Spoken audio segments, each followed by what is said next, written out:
چطوری رفیق؟ یه دقیقه واسا. تا کی میخوای الکی بخندی تو یوتیوب تو اینستا بگردی ها؟ خنده های الکی، لحظه های زود گذر، فقط دنبال فیلم های فان باشی یا اینکه دنبال فیلم های باشی که اندام جنس مخالف توشه. فقط دنیا تا رو داره میبره این سمت. بس نیست؟ نمیخوای وایسی؟ بسه دیگه. بیا بهت یاد میدم چجوری زندگی تو درست کنه، خود بهتری بسازی. نه دنبال سابسکرایب هم، نه میخوام ویو بگیرم، نه هیچی. فقط دوست دارم بقیه هم زندگیشون خوب بشه.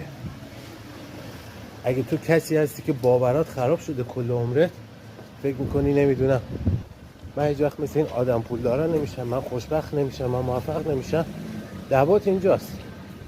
میتونی سابسکرایب کنی، ویدیوهای منو داشته باشی، بهت یاد میدم چجوری یه خود بهتر بسازی.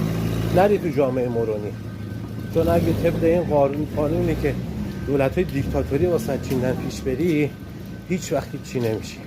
تا آخر عمرت هر روز بدتر میشی، درجا هم میزنی. بیا بهت یاد بدم مرون نباشی. بیا بهت یاد بدم آزادی یعنی چی. دنبال من بیا.